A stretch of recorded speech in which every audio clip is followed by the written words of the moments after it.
Paz do Senhor, meus amados irmãos, sou o pastor Christopher Lopes e nós estamos no curso de Panorama Bíblico.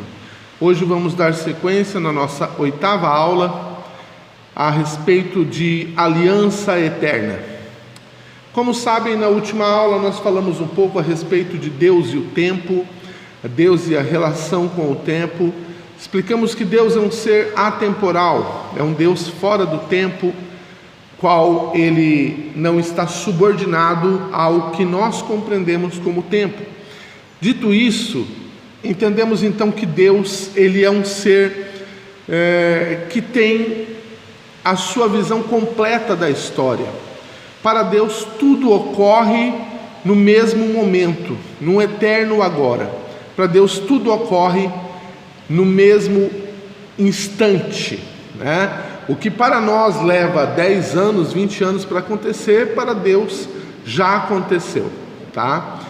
Dito isso, Deus, ele tem um prévio conhecimento do que iria ocorrer com a criação antes dela ser desenvolvida. Logo, Deus, onisciente, mesmo com todas essas informações, ele decidiu criar seres livres para conviver com ele. E aprendemos também que, ao criar seres livres, esses seres tinham a possibilidade de pecar e com isso cair, e mesmo assim Deus não iria intervir nisso. É fato que nós também ensinamos que 1/3 dos anjos passou por esse mesmo teste, chamado teste da livre vontade, e ao fazerem a sua escolha pela rebeldia, caíram juntamente com o anjo chamado Satanás, diabo, o anjo Lúcifer, né? Agora, depois de tudo isso, Deus resolve criar o homem. E ao criar o homem, Deus também sabia que esse homem iria cair, tinha este conhecimento. Qualquer criatura livre que Deus criasse poderia cair. Mas Deus amou o homem de tal maneira que antes de criá-lo, ele arquiteta um plano para resgatá-lo. Deus então ele quer redimir o homem e desfazer tudo aquilo que poderia acontecer, né? Isso que nós comumente chamamos na eternidade passada, isto é, antes do tempo nosso ser criado, Deus faz uma aliança eterna, essa aliança de resgate para o homem, uma aliança entre o Deus Pai, Filho e Espírito Santo, esta aliança aonde se comprometiam a salvar o homem que haveria de ser criado. E é por causa desta aliança que o homem é salvo. É essa aliança que foi colocada no tempo do homem. E através da Bíblia está nos informando acerca desta aliança. A Bíblia é chamada o livro da aliança. Não é à toa que testamento é uma palavra para aliança.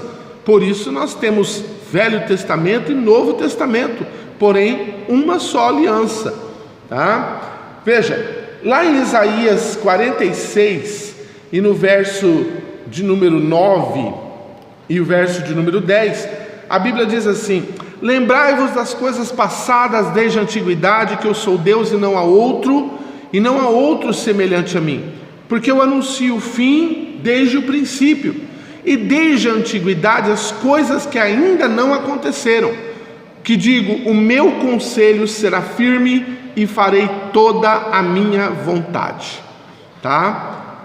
Além disso, em Miqueias, quando o Messias é predito, no capítulo de número 5 e no verso de número 2, ele diz: tu, Belém Efrata, posto que pequeno entre os milhares de Judá, de ti me sairá aquele que governará em Israel, cujas saídas são desde os tempos antigos e desde a eternidade. Em 2 Timóteo, no capítulo 1 e no verso 7, ou melhor, no verso 8, ele diz: portanto não te envergonhes do testemunho do nosso Senhor e nem de mim, que sou prisioneiro seu, antes participa das aflições do Evangelho segundo o poder de Deus, que nos salvou, ouça bem, chamou com uma santa vocação, não segundo as nossas obras, mas segundo o seu próprio propósito, a graça que nos foi dada em Cristo Jesus antes dos tempos dos séculos.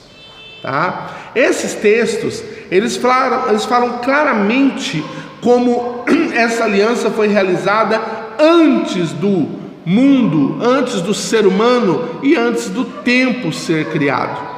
Em 1 Pedro, no capítulo 1, e o verso de número 18 e o verso de número 20, a Bíblia ela vai nos alertar que o sacrifício do Cordeiro, o sangue de Jesus, ele já é manifesto, ou pelo menos era uma aliança. Essa aliança foi manifesta a nós na cruz do Calvário. Veja, sabendo que não foi com coisas corruptíveis como prata ou ouro que fostes resgatado da vossa vã maneira de viver, mas que por tradição recebeste de vossos pais, mas com o precioso sangue de Cristo, como de um cordeiro imaculado e incontaminado, que na verdade em outro tempo foi conhecido antes da fundação do mundo, mas foi manifestado nesses últimos tempos por amor de vós. Ou seja, Jesus, a aliança e toda esta preparação para o resgate do homem foi conhecido na eternidade passada, mas manifestado a nós no tempo, na plenitude dos tempos, a saber, na cruz do Calvário. Então, quando isso ocorre, há então um desenrolar da história para que o homem compreenda como foi feito isso, realizado isso. E no Salmo de número 40, e no verso de número 6, ele começa a nos dar a narrativa. O salmista diz assim: sacrifício e oferta não quiseste, os meus ouvidos abriste, holocausto e expiação pelo pecado não reclamaste. Então disse: venham aqui, no rolo do livro está escrito a respeito de mim, deleito-me em fazer a tua vontade, ó Deus meu, sim, a tua lei está dentro do meu coração. Esses textos começam a falar a respeito de Cristo e como ele iria se apresentar ao mundo, como ele iria desenvolver aquilo que os judeus conheciam como sacrifício e expiação pelo pecado.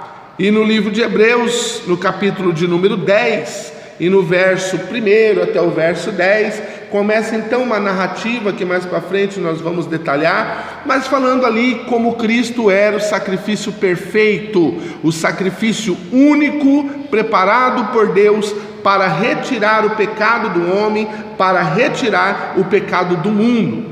Em João capítulo 1, verso de número 29, João Batista viu Cristo no período do batismo, e numa época em que o pecado era resolvido através da morte e sacrifício de animais. Então ele aponta para Jesus e diz: eis o Cordeiro de Deus que tira o pecado do mundo. Ou seja, 2000 anos que os judeus estavam com aquela cultura, aquele costume de oferecer um cordeiro pelos seus pecados.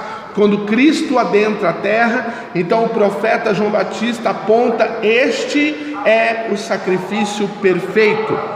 Por fim, em Apocalipse, no capítulo 13 e no verso de número 8, a Bíblia vai dizer que este cordeiro, a saber, Cristo, ele foi morto desde a fundação do mundo. Então, quando o homem pecou, a sentença seria sobre a morte, seria a morte. Porém, o pecado contaminou o homem de tal forma que o sangue do próprio homem não era capaz de fazer a expiação.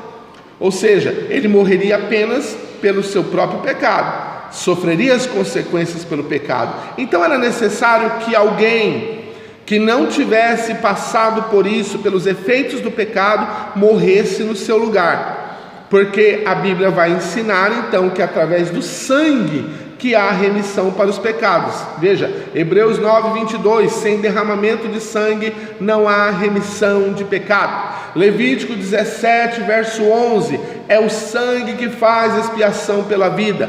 Hebreus 9, verso 11 e 12, o sangue de Jesus diante de Deus, oferecido como redenção eterna.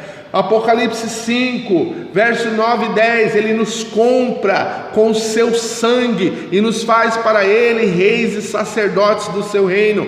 Por fim, Apocalipse capítulo 12, verso 10 e 11, nós vencemos o diabo pelo sangue do Cordeiro. Então, estas passagens falam a respeito deste sacrifício tremendo que foi feito pela sua vida e pela minha vida. Deus se moveu. Se o homem se salva, não é porque o homem quer se salvar, mas se o homem se salva, é porque Deus quer salvá-lo. E Deus, então, Ele cria, arquiteta o plano, o Filho executa e o Espírito Santo é o poder que realiza todas essas coisas. Em João capítulo 1, do verso 1 ao 5, o Verbo se faz carne. Jesus, que é a própria palavra de Deus, se encarna, mostra Jesus como o Verbo de Deus. Apocalipse 19, 13 diz que o Jesus que nós conhecemos, o Verbo de Deus, Ele voltará. Filipenses capítulo 2, no verso 5 ao 11, diz que Ele aniquilou-se. Isso do grego kenosis, que quer dizer abdicou dos seus privilégios de ser como Deus e assumiu a forma de homem, e como homem foi obediente até a cruz. Por fim, Colossenses capítulo 1 diz que Ele é a nossa redenção, e Ele é antes de todas as coisas, e nele existem e subsistem todas as coisas. Então esta é a aliança eterna que Deus coloca na história, aplicando para todos aqueles que creem. Todos que creem em Jesus fazem parte desta aliança de sangue, a aliança do Senhor Jesus. Por isso, quando Cristo estabelece a ceia em Lucas 22, Ele diz: este é o novo pacto no meu sangue, é a nova aliança no meu sangue. Mateus 26, 28, este sangue é o derramado e oferecido para a remissão dos pecados. 1 Coríntios capítulo 11, o cálice é o pacto no sangue de Cristo. Esta nova aliança, esse novo sacramento, a saber, a Santa Ceia, é o que precisamos, todas as vezes que realizamos, lembrar do sacrifício que Ele ofereceu a nós, e por meio deste sacrifício nós estamos vivos, e porque estamos crendo, um dia entraremos pelas portas, pelo poder deste sangue. Amém? Fique na paz do Senhor, até a próxima aula, em nome de Jesus.